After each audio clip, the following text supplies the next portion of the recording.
when everyone learns to punch, when they first start, it's mass than hand. What I mean by that is they take their mass and they swing their mass, and then their hand comes through at the end. So they've taken their mass and they've thrown the hand.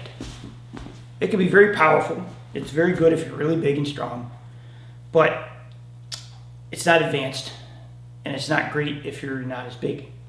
So there's mass than hand and mass. What I mean by hand and mass is a lot of times what I do, instead of throwing that mass first, is I'll swing my hand into position without dropping the mass. And at the very end, the mass comes through. So it's a matter of when you're shifting your mass. This goes here, that goes here. So if I was going mass than hand, I would go like this, and then my hand would hit. If I'm going hand than mass, the hand comes out nicely and relaxed. And at the very end, just about when it touches, the mass shifts. So there's like a shift at the end. It's not shift at the beginning. Why? Why do we do this? Number one, it makes your punches less telegraphic. If I go like this, he sees it coming and he's going to flinch. If I pick my hand up and I let it go and I drop my mass at the end, there's a lot less chance that he's getting out of the way because he can't see it. Number two, it's an off-angle thing. Most people cannot punch off-angle because their bodies are too tight to do it. So if he took me this way, right, we went like this. Most people, what they would have to do is they would have to reposition and punch. Because the only way for them to do it, if they went like this and they threw their mass first, like there's no way to get the punch there. But if he pulls me, now look, I'm setting my hand in position on the step, and as I come through, I can come through around the punch with my mass. So what happens is it allows me to go into weird positions. If we're wrestling and grappling and he puts me in a spot where I feel uncomfortable, look, I can throw right from here. See, it looks weird, but I can put the hand out there and watch the body snap back to position. See how it snaps back to position? So I was here and then it snaps because I dropped my mass at the end of the blow. If he's taking me around and turning me, look, I'm here, right? Now look, I can throw it, turn, and go into the mass. It's quicker because what's happening is we're doing this. Is most people are trying to escape. They're trying to escape, reposition, and hit.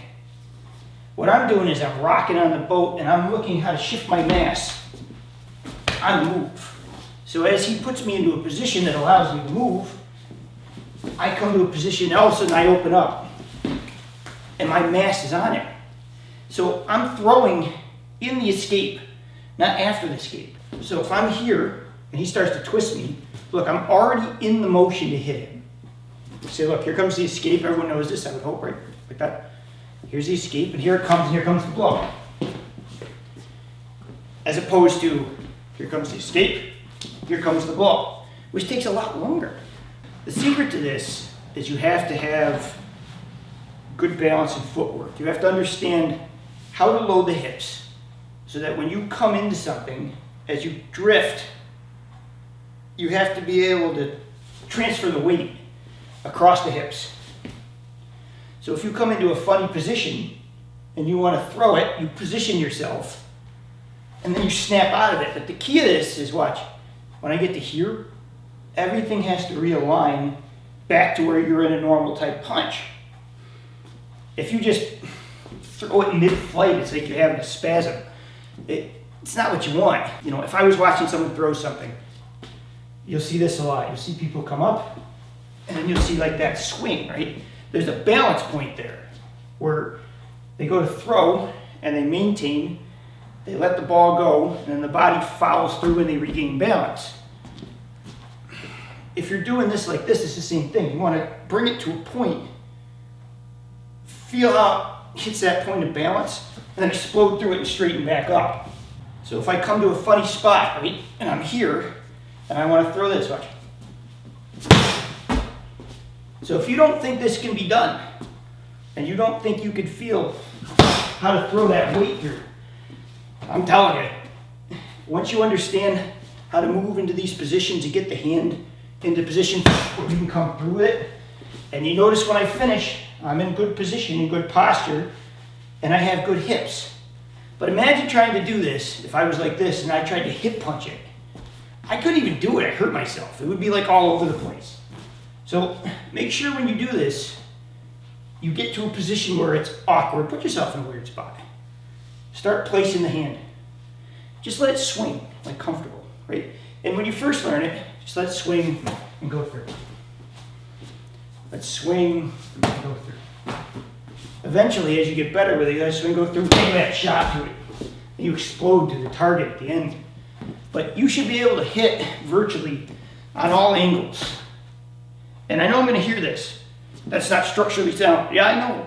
It's not the way you view it, because you guys need a structure to hit, because you start from the structure. I have structure. It's just at the end of the blow, not the beginning. So every time I come to a weird spot, I structure at the end. And that's what allows the blow to travel through. But it travels through because it's hand then mass. It can't do it if you go mass then hand. So play around with it. Just take your time and swing the hands out comfortably. Feel how they want to come out naturally. And then eventually when you get it, feel how like the mass shifts. You'll feel at the end where the mass comes to position. And then when the mass comes, you learn how to explode through it. Thank you for watching. Please like and subscribe. Hit that notify button. Please feel to share, and thank you guys for watching. It really helps the channel grow.